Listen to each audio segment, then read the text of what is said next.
رآه النبي صلى الله عليه وسلم ينفذ التراب، نبی علیہ السلام ولید خاورې تر څنډلې له عمار نه ويقول ويح عمار، هلاک سي عماره، تقتله الفئة الباغیه، مړ کوي به طالبانو، شهید کوي به ډله باغي، يدعونه الى الجنه ويدعونه الى النار، دوی به جنت ته رابلي او هغه به اور ته رابلي. دا طالبانو هغه د صفین په جنگ کې د علي صاحب د معاویه صاحب چې جنګ و دا هلته شهید سوی ده. تاسو طالبانو یو خبر واورئ، یو تاریخ د طالبانو تاریخ الخمیس ورته وایي. دغه تاریخ الخمیس کې طالبانو یو خبر وی لیکلې ده، وایي کله چې طالبانو د عمار ابن یاسر شهید سو د صفین په جنگ کې، نو د عمر ابن العاص چې و دا د معاویه صاحب وزیر و په دې جنگ کې مرسره و، نو چې دی شهید سو طالبانو بس بیا اتې ویلې زه نور جنګ نه کوم. دی چې له جنګ نه کېناست د معاویه صاحب له لښکر نه ډېر نور مسلمانانو هم د ده اتباع وکړله. چې اتباع یې وکړله معاویه صاحب ورته ویلې ولې قتال نه کوې؟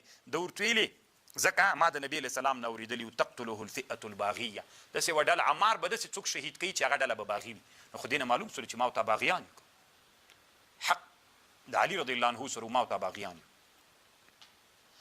نو معاویه رضی الله عنه وایي ورته ویلې چې چپ سه، موږ خو نه ده مړ کړی دی علي صاحب مړ کړی ده. ولې علي صاحب موږ ته جنګ ته رالیږلی؟ اصل کې مړ کړی چا ده؟ علي صاحب مړ کړی. ولې؟ جنګ ته یې موږ ته رالیږلی ده. بیا علي رضی الله عنه وایي چې خبر سو، وی معاویه صاحب ته خبر ور ولېږه که جنګ ته لیږلو باندې څوک د چا قاتل ګرځي، نو بیا حمزه رضی الله عنه هم د احد په جهاد کې رسول الله سلام جنګ ته ولېږه. چا مړ که طالبانو؟ چا شهید که؟ بیا به رسول الله سلام نو شهید کړی. کله وحاشه طالبانو یخې که خبر باندې پوه شو. دا یو طالبانو زموږ د دیوبند علماو کې یو ډېر ښه صفت دا ده چې د صحابو رضی الله عنهم ډېره دفاع کوي. طالبانو دلته یې داسې لیکلي دي، ګوره د حدیث کې داسې راځي یدعونهم الی الجنه، دا د عمار او د عمار ډله طالبانو دوی جنت ته رابلي، ویدعونه الی النار هغه مخالفه ډله طالبانو اور ته رابلي. خو طالبانو چې سړی اور ته څوک بلي هغه څوک خطرناک خبر ده که نه.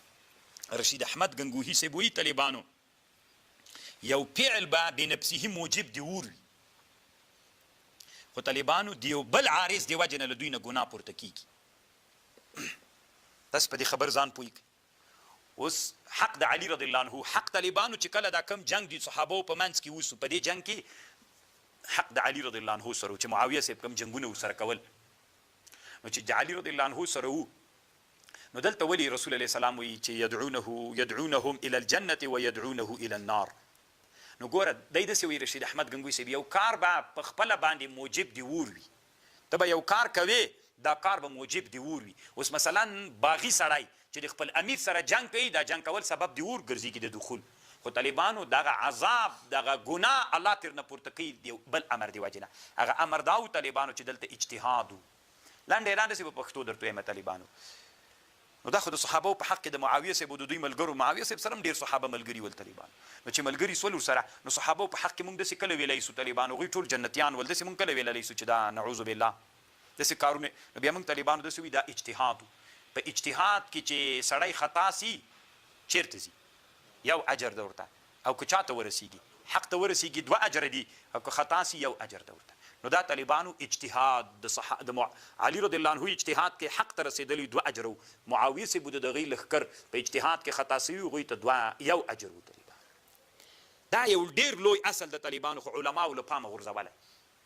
د اوس زمانه کې طالبانو مثلا په افغانستان کې چې د علماو ډېره ورسره ورانه د طالبانو علامه شیخ الاسلام ابن تیمیه ده، ټول علما نه ښیم طالبانو بریلوي مشربه علما، او طالبانو کفر ده او پلان ده او هغه ده. دا طالبانو چې دا کوم مسلو کې دی خطا سوی طالبانو چا پیسې ورکړي که اجتهادي خطا ده، نو چې اجتهادي خطا ده بیا طالبانو ولې د علماو نه دا اصل ورک ده چې ووایي چې دا اجتهادي خطا کې څوک. اوس مثلا دا اوس افغانستان کې به ووایم یو مخکینی عالم د تیر جمهوریت په نظام کې د کفر په سب کې درېدلی، هغه اجتهادي غلطي نه ده طالبان، هغه ګمراهي ده. هغه موږ نشو ویلی چې اجتهادي غلطي ده طالبان، ځکه کفر پیسې ورکولې ملګری سوی و د ولا او د برا مسله ولا. اما طالبانو شیخ الاسلام ابن تیمیه څومره لوی مجاهد سړی تېر سوی، یا د اسلام په دین کې داسې نور ډېر خلک. دا اوس طالبانو په اسلام کې داسې ښه علما تېر سوي دي، خو دلته د بریلویانو له طرف نه طالبانو د هغوی دومره وایي دا یې مسله یې داسې خو چې کړې ده مه یې منه اجتهاد ده، اجتهاد کې چې سړی خطا سي نو خو بیا هم اجر ورته شته، نو تا د کفر فتواوې پې باندې کول.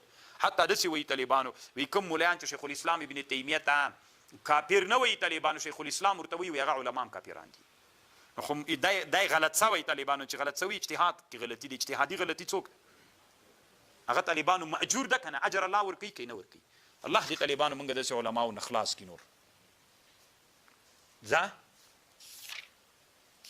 که راورسېدلو السید